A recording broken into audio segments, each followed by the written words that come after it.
Hey guys, Mike the Vike here. Today we've got a pretty cool video showcasing the RED Komodo. Now for this video, we're largely going to be focusing on rigging this thing up. If you aren't familiar with why the Komodo is fantastic, there will be a separate video about that.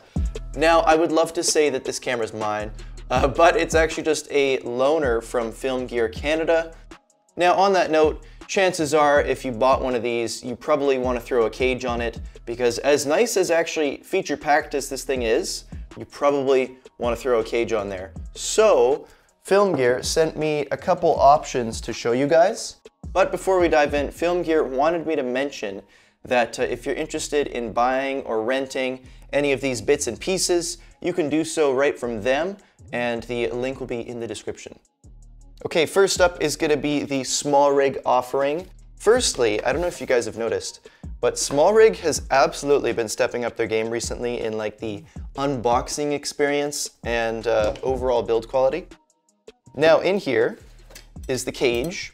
Now if you want to buy this cage, it's only $100, which I think is pretty reasonable for what it is.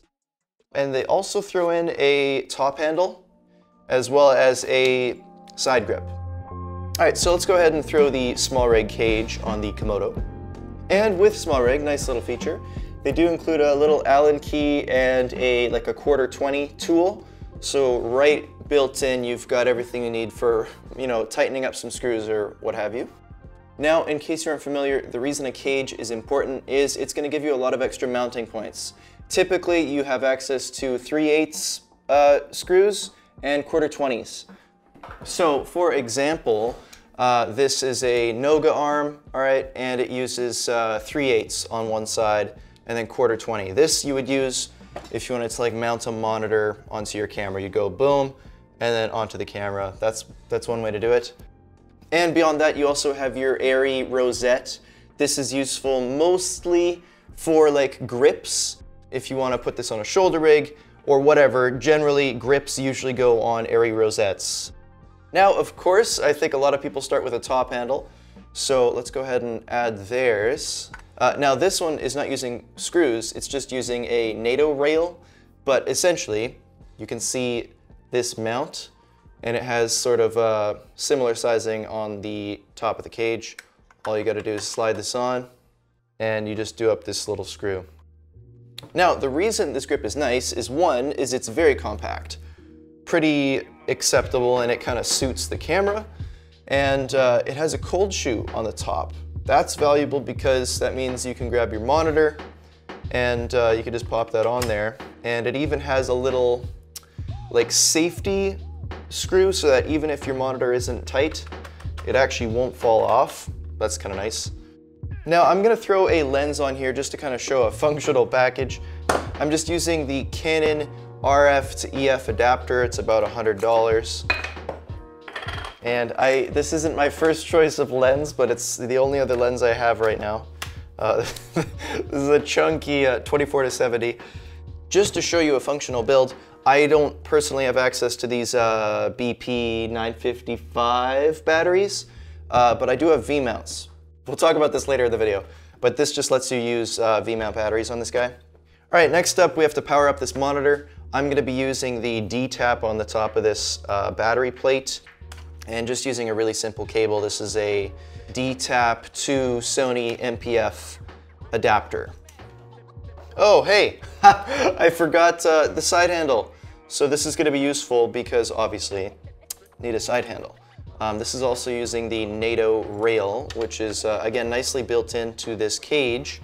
And there you go. So now this thing has a side handle, and I went ahead and powered up the monitor, and now you have a fantastic, extremely capable camera. All right, but just have to show you guys the size of this thing. It's I just can't believe how tiny of a camera this is, and you have a beautiful 7-inch monitor. This is a fantastically capable camera for the size. Okay, next up, let's go ahead and throw on the Tilta Cage.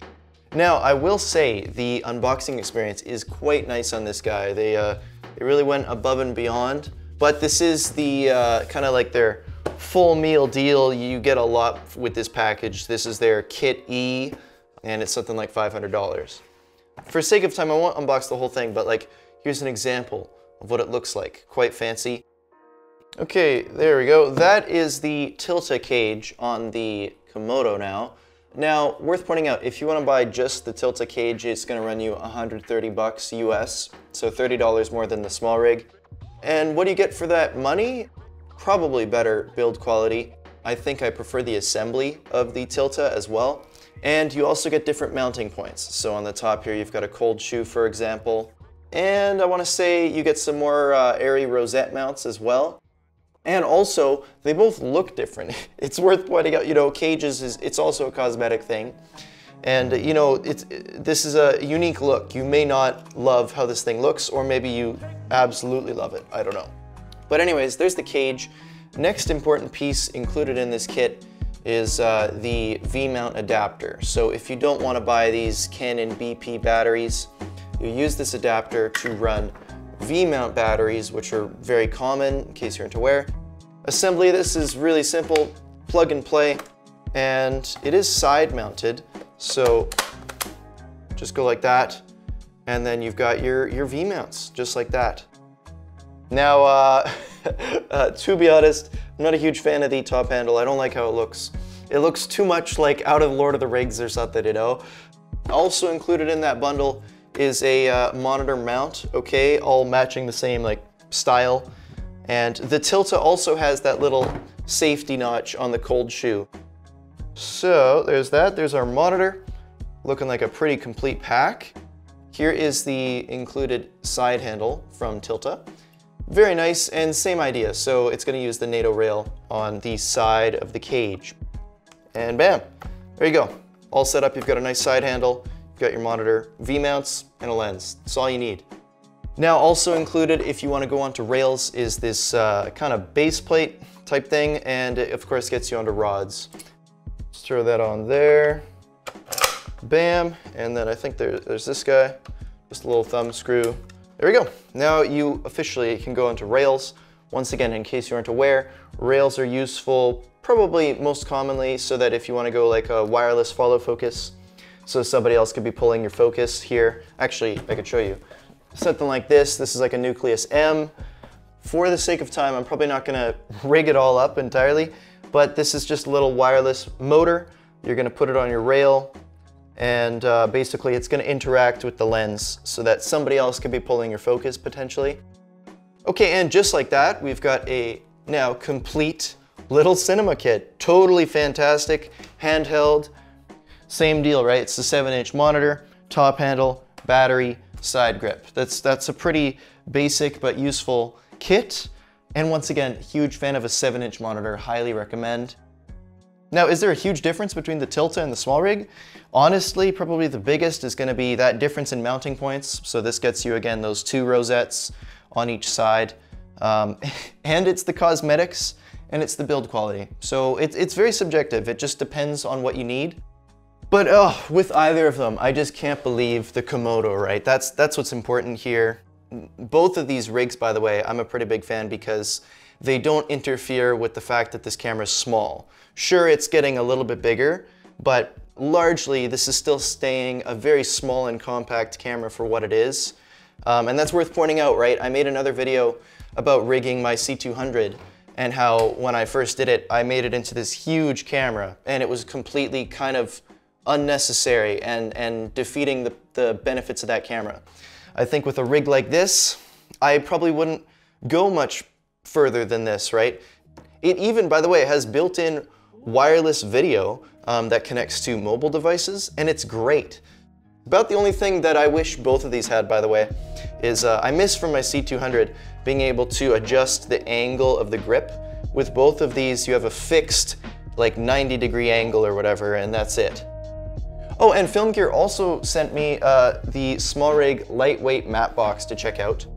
Once again, SmallRig absolutely have stepped up their game in the unboxing and quality experience.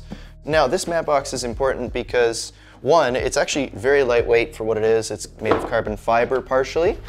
And two, it's only $100. Now, this matte box is like a clamp-on style. Instead of going onto your rails, it just clamps right onto the lens. In this case, I'm using an 82mm adapter for this particular lens. It should be as simple as just threading this on. All right, there we go. Don't crank it too much because you can mess your threading up. All right, and just like that, got yourself a very lightweight package, even with a matte box now. Again, if you aren't familiar with matte boxes, the main, like first and foremost, use is actually just blocking light. So you've got your top, I think it's called like a French flag, and you can also add on side flags just using like chloroplast. Beyond that, you can also throw in filters. So you could, this one uses, it's an interesting design, but you can throw in two 4.5 by 5 filters in here, which is kind of like industry standard. Overall, it's a pretty decent piece of kit. And yeah, if you're looking for a matte box, not a bad option by any means. Oh, wow. That's beautiful. That's natural lighting. Okay, well, I think that's gonna be about it. Just showing you guys a couple options for rigging the Komodo. I think both of them are totally fine, just depends what you're looking for. Oh, also, Film Gear was nice enough to give me this pretty cool looking, it's like a SD card holder from SmallRig, and we're gonna be doing a giveaway with this thing. So it looks pretty nice. It's gonna fit in a wallet if need be. And all you gotta do is press this, slides out, and bam, you've got some SD cards. Pretty elegant, I would say. If you want a chance to win this thing, just comment below. Leave a comment and I'll pick somebody. Now, once again, if you guys want to rent the Komodo or any of this stuff from them, you absolutely can via the link down below. But worth pointing out that Film Gear is pretty great because their online system for doing rentals is pretty great. Unlike most rental houses where you have to, you pick your list and then you say, all right, send me a quote, and then they're going to call you or they're going to email you. It's a little bit slow. With Film Gear, it's instant. You make your list and you see the prices right on the screen. You can book right there. It's all seamless and automated. Pretty great system, and like I said before, they do rent out lighting, grip, camera, a whole bunch of film equipment. So if you're interested, definitely check the links down below. All right, well, that's gonna do it for this video. Hopefully you found this interesting and maybe learned a thing or two.